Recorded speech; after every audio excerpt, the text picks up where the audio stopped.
Lisa Fedunik here. Today we're going to learn about the first topic in the first unit of Science 9. So we're going to be talking about and introducing biological diversity. So I'm just going to share my screen with you here.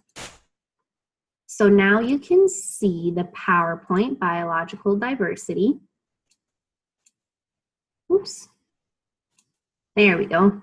Now you can see the PowerPoint. You can see me in the corner there. Oh, too big.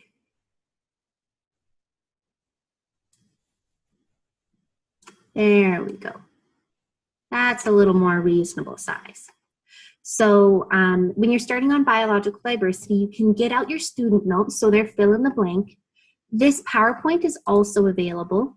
It has some little presenter notes on the bottom. You'll see me popping those up and down to make sure I'm covering everything you need. The other thing, because you can get at this PowerPoint, feel free to follow the links, look at things like that, and I'm going to describe 2 projects in this PowerPoint. So make sure that when I say, and you have a project in this area, that you go to that area and complete the project before the unit is complete.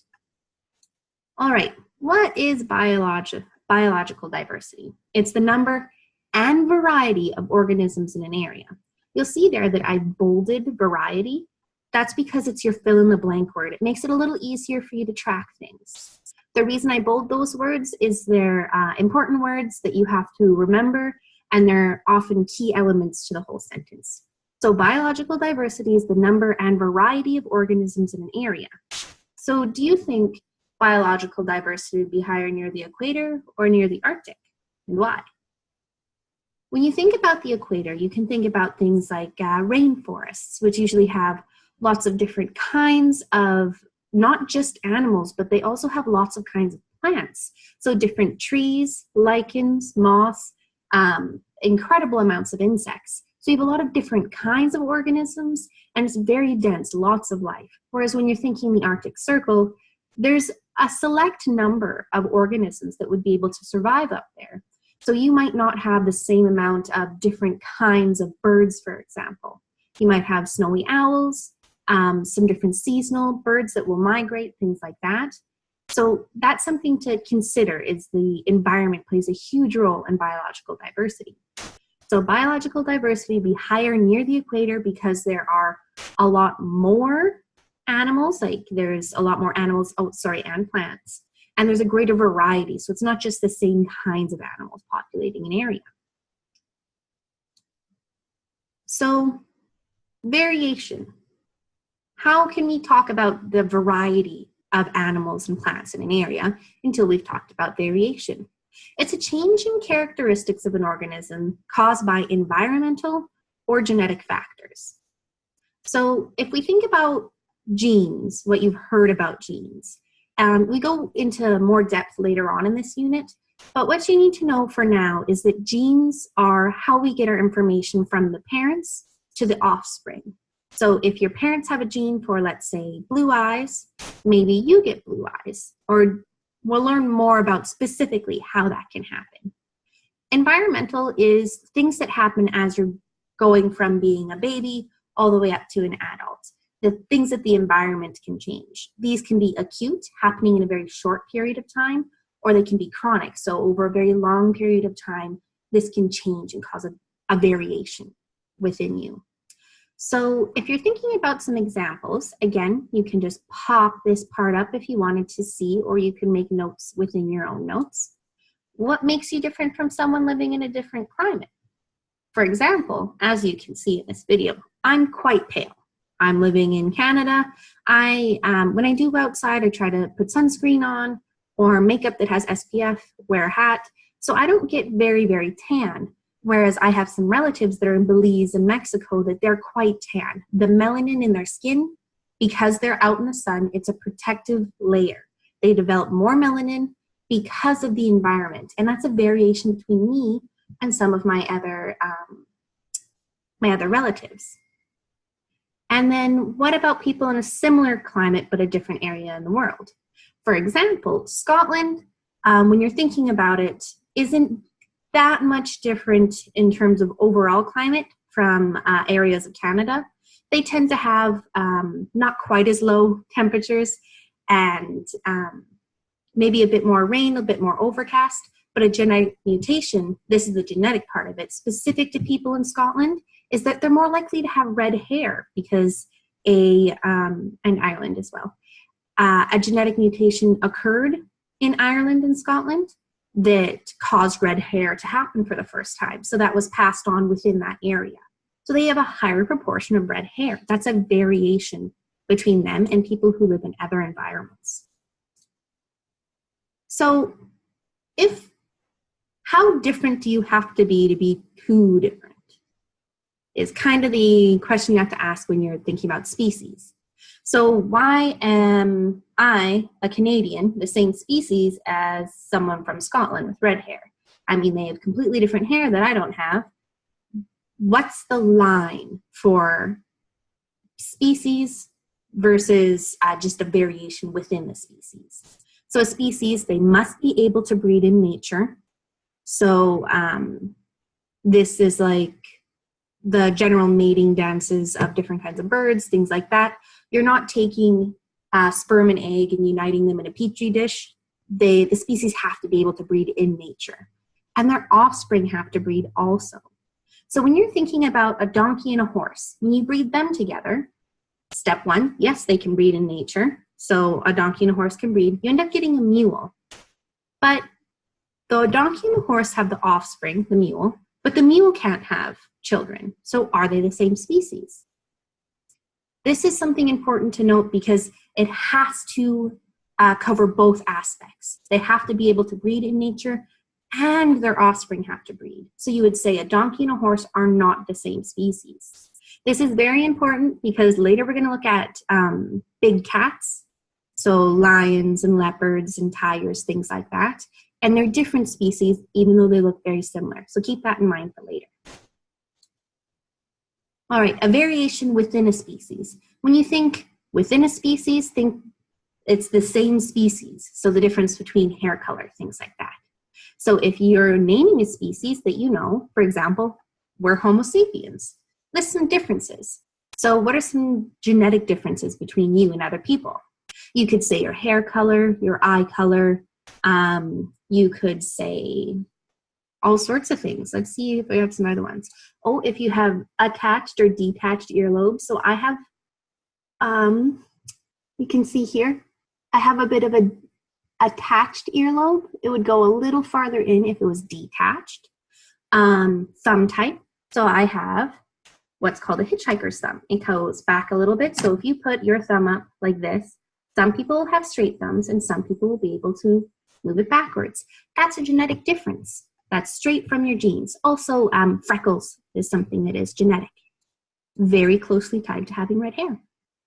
So those are some differences within our own species. So what about with different species? So among species, we're talking between this is one species, this is another species, how do they compare? So think of a different species within a similar genus. A genus is just a larger description of something. So if you were to say, I'm in my classroom and say that's your species, then the genus would be, I'm in my school, and that would be the larger description. So our example here, big cats, they're all different species. They just look very similar. They all belong to the larger description, Panthera, and they look very similar but have genetic differences that are profound and make them different species. For example, when you have a liger or a tigon, specifically we're going to look at ligers. So a liger has a lion father and a tiger mother. So these are two species breeding. They tend to have genetic differences where they grow very, very large, called agromaly or gigantism, where they grow very, very, very large.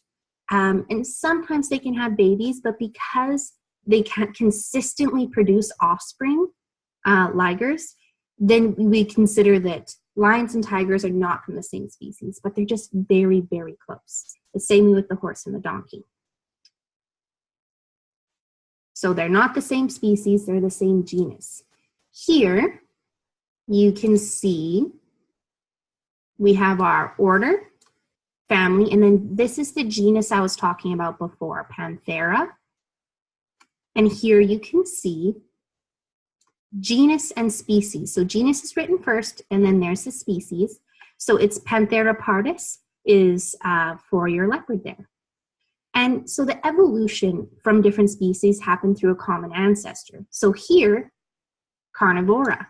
Carnivora is our order, and it's just saying to eat meat. So if you are joking with someone, you say, oh yeah, I'm such a carnivore. You're saying that you eat quite a bit of meat. Oh, it's not letting me select what I need. Sorry here.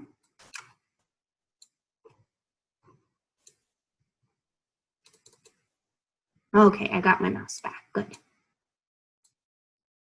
So Panthera is bigger, shows relationships. So it's very important that you know that these phylogenetic trees show relationships between different species, not the same, different species.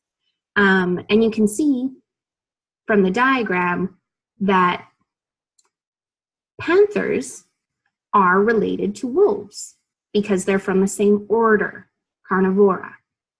This is how you show relationships, but also a common ancestor. So you'd say that there was some animal that ate meat, Carnivora, that eventually gave rise to all these other different animals. In Bio 20, you learn a little bit more about the specifics of evolution. We'll talk about it a little bit more later.